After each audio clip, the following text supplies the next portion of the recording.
नमस्कार दोस्तों, स्वागत है आप सभी का हमारे चैनल पौराणिक लोक पर।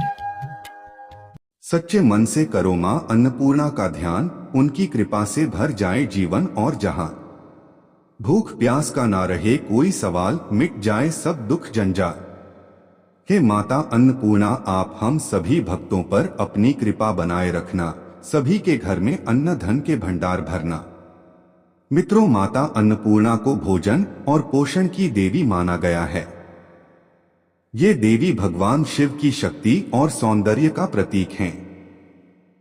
इनका नाम अन्नपूर्णा इस बात का संकेत है कि वे अन्न यानी कि भोजन की अधिष्ठात्री देवी हैं। उनके बारे में मान्यता है कि वे कभी किसी को भूखा नहीं रहने देती और हर जरूरतमंद को भोजन उपलब्ध कराती है, सभी जीवों का पालन पोषण करती हैं। मां अन्नपूर्णा माता का महाव्रत मार्गशीर्ष मास के कृष्ण पक्ष की पंचमी से प्रारंभ होता है और मार्गशीर्ष मास के शुक्ल की षष्ठी को समाप्त होता है। यह उत्तमोत्तम व्रत 17 दिनों का होता है, पर कई भक्त 21 दिन तक भी इस व्रत का पालन करते हैं। तो चलिए मित्रों, सुनते हैं मां अन्नपूर्णा माता के महाव्रत की बहुत ही सुंदर कथा। एक समय की बात है, काशी नगरी में धनंजय नाम का एक व्यक्ति निवास करता था। वह विश्वनाथ शंकर जी का बहुत बड़ा भक्त था। धनंजय की पत्नी का नाम सुलक्षणा था, जो एक पतिपरायण स्त्री थी। धनंजय को अन्य सब सुख प्राप्त थे, जैसे उसे अच्छी पत्नी और अच्छा कुल प्राप्त था। केवल निर्धनता ही उसके दुख का एकमात्र कारण थी और यह दुख उसे हर समय सताता रहता था। एक दिन सुलक्षणा अपने पति से बोली, स्वामी, आप कुछ उद्यम करो तो हमारा घर चले, इस प्रकार कब तक काम चलेगा। सुलक्षणा की बात धनंजय के मन में बैठ गई और वह उसी दिन विश्वनाथ शंकर जी को प्रसन्न करने के लिए मंदिर में जाकर बैठ गया और कहने लगा, हे देवाधिदेव महादेव, मुझे पूजा पाठ कुछ आता नहीं है, मैं केवल आपके भरोसे बैठा हूँ। इतनी विनती करके वह 2-3 दिन तक भूखा प्यासा बैठा रहा। यह देखकर भगवान शंकर ने उसके कान में अन्नपूर्णा अन्नपूर्णा अन्नपूर्णा इस प्रकार 3 बार कहा। धनंजय सोचने लगा, यह कौन था और क्या कह गया। इसी सोच में धनंजय पड़ गया कि मंदिर में आते ब्राह्मणों को देखकर पूछने लगा, पंडित जी, अन्नपूर्णा कौन है। ब्राह्मणों ने कहा, तू कितने दिनों से अन्न छोड़कर बैठा है, सो तुझे अन्न की ही बात सूझती है। जा घर जाकर अन्न ग्रहण कर। इतना सुनकर धनंजय घर गया और अपनी स्त्री से सारी बात कही। वह बोली, नाथ, चिंता मत करो, स्वयं शंकर जी ने यह मंत्र दिया है, वे स्वयं ही इस रहस्य का खुलासा करेंगे। आप फिर से जाकर उनकी सच्चे मन से आराधना करो। धनंजय फिर जैसा का तैसा बिना भोजन किए पूजा तपस्या करने बैठ गया। रात्रि के समय में शंकर जी ने दर्शन दिए और कहा कि तू पूर्व दिशा में चला जा और अन्नपूर्णा का नाम जाप करते जाना। धनंजय ने यही किया और वह रास्ते में जाते हुए मां अन्नपूर्णा का नाम जपता रहा। रास्ते में फल खाता, झरनों का पानी पीता जाता। इस प्रकार कितने ही दिनों तक चलता गया। वहां उसे चांदी सी चमकती वन की शोभा देखने में आई और एक सुंदर सरोवर देखने में आया। उस सरोवर के किनारे कितनी ही अप्सराएं झुंड बनाए बैठी हुई थीं। उनमें से एक अप्सरा कथा सुनती और बाकी सब अप्सराएं मिलकर मां अन्नपूर्णा की जय इस प्रकार बार बार कहती थीं। यह अगहन या मार्गशीर्ष मास की उजेली रात्रि थी और आज से ही व्रत का आरंभ था। जिस शब्द की खोज करने धनंजय निकला था, वह उसे वहां वो शब्द यानी कि अन्नपूर्णा सुनने को मिला। धनंजय ने उनके पास जाकर पूछा, हे देवियों, आप यह क्या करती हो। उन सब ने कहा, हम सब मां अन्नपूर्णा का व्रत करती हैं। धनंजय ने पूछा, अन्नपूर्णा व्रत पूजा करने से क्या होता है। यह किसी ने किया भी है।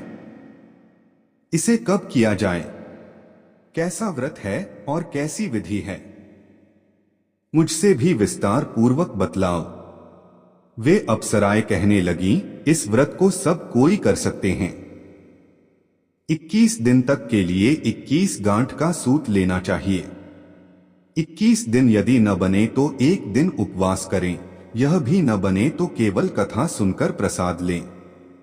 निराहार रहकर कथा कहें। कथा सुनने वाला कोई न मिले तो पीपल के पत्तों को रख सुपारी या घृत कुमारी वृक्ष को सामने कर दीपक को साक्षी बनाकर सूर्य, गाय, तुलसी या महादेव को भी कथा सुनाएं और उसके बाद ही मुख में दाना न डालें, यानी कि भोजन करें। व्रत के दिन क्रोध न करें और झूठ न बोलें, जीव जंतुओं को भोजन कराएं। धनंजय बोला, इस व्रत के करने से क्या होगा? वे कहने लगी, इसके करने से अंधों को नेत्र मिले, लूलों को हाथ मिले, निर्धन के घर धन आए, बांझी को संतान मिले, मूर्ख को विद्या आए। जो जिस कामना से व्रत करे, माँ उसकी इच्छा पूरी करती है। वह कहने लगा, बहनों, मेरे पास भी धन नहीं है, विद्या नहीं है, कुछ भी तो नहीं है। मैं तो दुखिया ब्राह्मण हूँ, मुझे इस व्रत का सूत दोगी? वो बोल, हाँ भाई, तेरा कल्याण हो, हम तुम्हें अवश्य देंगी, ले इस व्रत का मंगल सूत ले। और इस प्रकार से धनंजय ने व्रत किया। जब व्रत पूरा हुआ तभी उस सरोवर में से 21 खंड की सुवर्ण सीढ़ी हीरा मोती जड़ी हुई प्रकट हुई। धनंजय जय अन्नपूर्णा अन्नपूर्णा कहता जाता था। इस प्रकार कितनी ही सीढ़ियां उतर गया तो क्या देखता है कि करोड़ों सूर्य से प्रकाशमान अन्नपूर्णा का मंदिर है। उसके सामने सुवर्ण सिंहासन पर माता अन्नपूर्णा विराजमान हैं। सामने भिक्षा हेतु शंकर भगवान खड़े हैं, देवांगनाएं चंबर डुलाती हैं। धनंजय दौड़कर जगदम्बा के चरणों में गिर गया और देवी उसके मन का क्लेश जान गई। धनंजय कहने लगा, माता, आप तो अंतर्यामिनी हो, आपको अपनी दशा क्या बताऊं? अन्नपूर्णा माता बोली, तूने मेरा व्रत किया है, जा पुत्र, संसार तेरा सत्कार करेगा। माता ने धनंजय की जिह्वा पर 20 मंत्र लिख दिया और अब तो उसके रोम रोम में विद्या प्रकट हो गई। इतने में क्या देखता है कि वह काशी विश्वनाथ के मंदिर में खुद को खड़ा पाता है। इस प्रकार से मां का वरदान पाकर धनंजय घर आ गया और अपनी पत्नी सुलक्षणा से सब बात कही। माता अन्नपूर्णा की कृपा से धनंजय के घर में धन और वैभव की कोई कमी नहीं रही। उसका छोटा सा घर बड़े महल जैसा लगने लगा और उसकी समृद्धि को देखकर सभी रिश्तेदार और पड़ोसी उनके घर आने लगे, मानो शहद के छत्ते में मक्खियां जमा होती हैं। हर कोई यह कहने लगा कि धन और संपत्ति का आनंद तो तभी संभव है जब घर में संतान हो, इसलिए उन्हें दूसरा विवाह करना चाहिए। इस पर धनंजय ने अनिच्छा होते हुए भी अपनी पत्नी सुलक्षणा के दुख को समझते हुए दूसरा विवाह कर लिया। सुलक्षणा ने सौतेली पत्नी का दुख सहते हुए भी अपनी धैर्य और समर्पण का परिचय दिया। एक बार फिर अगहन मास आया और सुलक्षणा ने धनंजय से कहा कि हमारे घर की खुशहाली और समृद्धि का कारण यह व्रत ही है, इसलिए इसे जारी रखना जरूरी है। सुलक्षणा की बात सुनकर धनंजय ने अपने पुराने व्रत को फिर से शुरू किया और व्रत करने के लिए उसी स्थान पर बैठ गया। लेकिन नई बहू को इस व्रत की जानकारी नहीं थी और वह धनंजय की पूजा के लिए वापसी का इंतजार कर रही थी। जैसे जैसे दिन बीतते गए, व्रत समाप्त होने में केवल 3 दिन बाकी रह गए, तभी नई बहू को यह बात पता चली। उसके मन में ईर्ष्या और क्रोध की ज्वाला भड़क उठी और वह तुरंत सुलक्षणा के घर पहुंच गई और वहां शोरगुल मचा दिया, जिससे सबका ध्यान खींचा। वह धनंजय को अपने साथ ले गई और उनके आराम के लिए सुंदर शयन कक्ष सजाया। नए घर में धनंजय को थकावट के कारण थोड़ी देर के लिए गहरी निद्रा आ गई। इसी समय नई बहू ने उनकी व्रत की सूत की माला को देख लिया और जलन के कारण उसे तोड़कर आग में फेंक दिया। माला के जलते ही मां अन्नपूर्णा का कोप प्रकट हुआ और घर में अचानक आग लग गई। सब कुछ जलकर खाक हो गया। घर का वैभव, धन और सुख सब समाप्त हो गया। सुलक्षणा ने यह समझ लिया कि यह सब माता के कोप के कारण हुआ है और तुरंत धनंजय को अपने घर ले आई। दूसरी ओर नई बहू इस घटना से रुष्ट होकर अपने पिता के घर लौट गई। पति को परमेश्वर मानने वाली सुलक्षणा ने धनंजय को सांत्वना दी और विश्वास दिलाया कि माता अन्नपूर्णा की कृपा अपरंपार है। उसने कहा, नाथ चिंता मत करो, माता जी के आशीर्वाद से सब कुछ संभव है। जैसे एक पुत्र कुपुत्र हो सकता है, परंतु एक माता कभी कुमाता नहीं हो सकती। उनकी कृपा से ही हमारी दशा सुधरेगी। सुलक्षणा के शब्दों से प्रेरित होकर धनंजय ने अपनी श्रद्धा और भक्ति से माता की आराधना फिर से प्रारंभ की। धनंजय ने निश्चय किया कि वह माता के आशीर्वाद के लिए पूरी ईमानदारी से उनका व्रत करेगा। जैसे ही उसने अपनी तपस्या और ध्यान की ओर कदम बढ़ाया, वही स्वर्ण सीढ़ी फिर से प्रकट हुई जो उसे उस रहस्यमय सरोवर तक ले गई। वह सीढ़ी चढ़कर सरोवर के किनारे पहुंचा और माता अन्नपूर्णा के चरणों में गिरकर रोते हुए अपनी सारी व्यथा व्यक्त करने लगा। माता अन्नपूर्णा ने धनंजय को अपनी स्वर्ण की मूर्ति दी और कहा, यह मेरी प्रतिमा लेकर उसकी पूजा करना, तुम्हारे जीवन में सुख और समृद्धि का संचार होगा।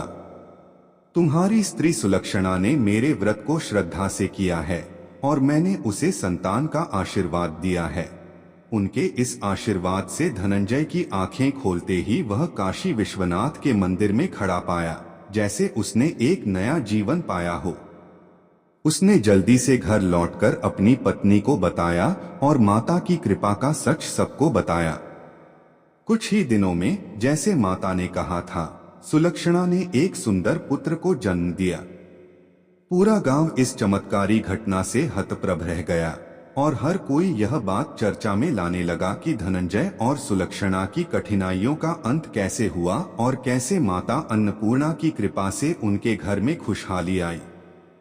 इस प्रकार उसी गांव के निसंतान सेठ के पुत्र होने पर उसने माता अन्नपूर्णा का मंदिर बनवा दिया। उसमें माता जी धूमधाम से पधारी, यज्ञ किया और धनंजय को मंदिर के आचार्य का पद दे दिया। जीविका के लिए मंदिर की दक्षिणा और रहने के लिए बड़ा सुंदर सा भवन दिया। धनंजय स्त्री पुत्र सहित वहां रहने लगा। माता जी की चढ़ावे में भरपूर आमदनी होने लगी। उधर नई बहू के पिता के घर डाका पड़ा, सब लुट गया। वे भीख मांगकर पेट भरने लगे।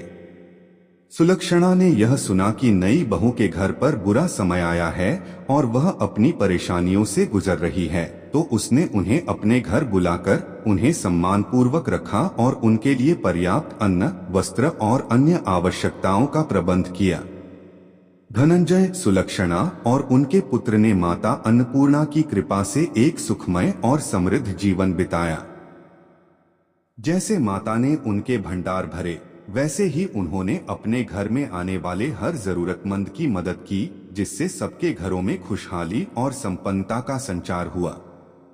कथा समाप्त हुई। बोलिए मित्रों, जय मां अन्नपूर्णा की, जय मां पार्वती, जय बाबा भोलेनाथ।